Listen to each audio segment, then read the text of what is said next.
Hello everybody and welcome to episode 5 of the Metallica Discography Review Series. And for this episode, we are going to be talking about the Black Album. For some Metallica fans, this was the point where Metallica, quote-unquote, sold out. Because they moved away from the thrash metal they did in the 80s and moved more towards a more stripped down type of vibe. For me, this is what I consider pure traditional heavy metal. Not thrash metal. It's not about the fast-paced stuff.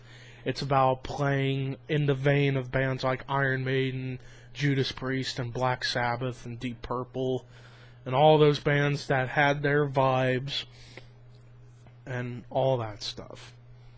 With the Black Album, after And Justice for All, after the poor, not terrible, but like not up to par production, they decided to get a different producer for this album. And they eventually hired the legendary Bob Rock, who worked on albums for Motley Crue and The Cult. Most notably, the album that he produced before this was Motley Crue's Dr. Feelgood. And with Dr. Feelgood, and I'm a big Motley Crue fan, but Dr. Feelgood sound on that album, fucking amazing. Bob Rock knows what he's doing when it comes to making a great sounding album. To make it something you can listen to and not cringe. Unlike how some producers for, like, say, like grindcore death metal bands make it too raw. Albums such as Carcass's Reek of Putrefaction, where it was very raw, but it just sounds like a piece of shit, but you love it. This album, one of the all-time greatest productions ever in the history of hard rock heavy metal. The Black Album, they slowed it down, and we start off with the first song, which is probably the song any music fan would ever think of when they hear Metallica, Enter Sandman. Fantastic song. I mean, one of the most recognizable riffs in rock music and metal music in general. Well, metal music, but rock music in general. The riff on this song is absolutely amazing. Great song, despite it gets overplayed to death, but I still love it no matter what. I'll listen to it even if it is overplayed. I'll just listen to it forever if I wanted to. Now we get into Sad But True, which is probably the heaviest song on this album. The whole album was heavy nonetheless, but this was a heavy song based on the riff and the guitar tuning. Before this, Metallica always played in the standard guitar tuning. This song, they dropped it a whole step down to D tuning, which is most notable from some death metal bands such as Death and even other certain death metal bands like even Napalm Death went D-tuning for Harmony Corruption, and I'll be reviewing that album for sure in the future. But they dropped it a whole step down to D-tuning, which is a pretty damn heavy tuning. Too bad because of when nu metal came in the mid to late 90s, where they were just tuning down to D, and while it was good and I liked some of the nu metal stuff, that's when D-tuning kind of got repetitive for a while, until you had bands like Avenged Sevenfold being innovative and drop tuning the D on just one string to give it a power chord type of sound, which is awesome. But Sad But True tuned down the D, a heavy tuning, which made this song really heavy.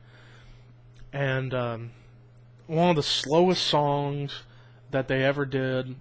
And it's a fantastic song, and the solo on this song was great, but the riff would probably blow the speakers out if turned up all the way because of how loud and heavy it is. But yeah. Then we get to another underrated song, Holier Than Thou, another one of those heavier songs, and a mid-pace type of song, but great song. Now we get to another classic, The Unforgiven, which was the first of 3 versions to come on later albums. But the Unforgiven 1 is the best Unforgiven they've done. Nothing can top the first when it comes to the Unforgiven. Great song. It was Lars' idea of doing a ballady type of song in reverse, where in beforehand they did like the melodic verse into the heavy chorus, but they said on this album it had the heavy verse with a melodic chorus, so it was reversed, which was an interesting way to do a song like this. And the music video to this song was pretty great, fitting in well with this song. And the guitar solo was just absolutely phenomenal. Then we get to one of my top 5 personal favorite Metallica songs, Wherever I May Roam. Mid-pace, great riffs, and I love how when you hear those in like the early parts of throughout the song, but after the riff was done, and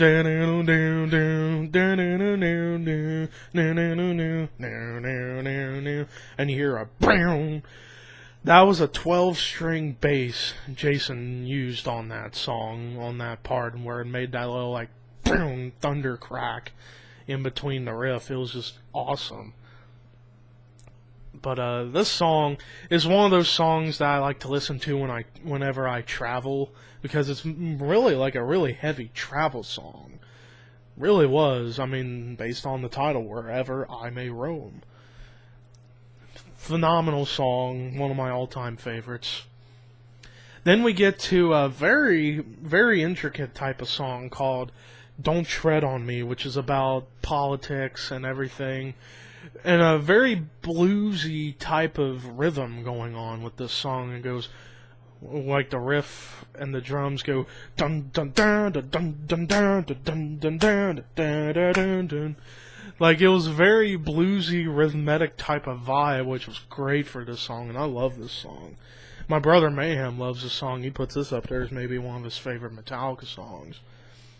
Then we get to one of the 2 near thrashy type of songs, where it was like fast, but not like thrashy fast, but it was a fast song, Through the Never, and this was a heavy song, another one of those underrated gems. Then we get to another one of those most recognizable Metallica songs, Nothing Else Matters, their most ballad song, in my opinion, the best power ballad in heavy metal history. It was a great, great song. And again, another one of those songs any music fan knows. Then we get to another heavy song, mid-pace song, of Wolfen Man. The riff on this album, the riffs were great, solo was awesome, the lyrics were really interesting. Just this whole song was just awesome. Then we get to another hidden gem from this album and in Metallica in general, The God That Failed, and this was another one of those lower tuning songs, like Sad But True was detuned. This song was sort of the start of what Metallica would do on the next couple albums, where they tune the guitars mostly down a half step, which this tuning's most famous from Slayer and Cannibal Corpse and Deicide playing half a step down from standard tuning. And this song was a great song, and my brother's trying to, he actually did kind of play this song on bass before, because in the beginning of the song you get the bass where it goes boom boom boom boom boom boom boom boom boom boom boom boom boom. Very good bass riff on this song. Then we get another hidden gem song, My Friend of Misery, which was another great song. And then we get into The Struggle Within, which is their fastest song on the album, but not like a thrash metal vibe, but like speed metal. I think this is pure speed metal right here. The Struggle Within, a great song. So overall with the Black Album, despite people saying, oh, they sold out because it wasn't a thrash metal album, this was shit, I'm like, do you guys know what you're talking about when it comes to that? This album is a fantastic traditional heavy metal album. And Metallica felt they needed to change along with the times, otherwise they get left behind. And actually, it was somewhat a smart move, because thrash metal was really starting to wind down for a while because of the beginning of the grunge scene. Not a lot of thrash bands were really getting a lot of press, though bands like Overkill and Slayer kept it going and they did great with it. Some other bands thought that they needed to change a little bit to stay up with the times, and this album was responsible for making Metallica the biggest heavy metal band of all time, and arguably the best heavy metal band of all time. But the Black Album as a whole, I love this album to death. It's up there with some of the more simple Metallica fans as being a favorite. While Master of Puppets will always be my favorite, this is my second favorite of all time. But for me, this is their third best album behind Ride the Lightning and Master of Puppets. But I still give this a perfect 10 out of 10 because the songs were very catchy, very creative. And it was the beginning of their rise to popularity. This was their first #1 album. And it was a great album, in my opinion. But now in the next episode, we get into the real turning point for Metallica fans as far as people thinking they sold out. But peace, people.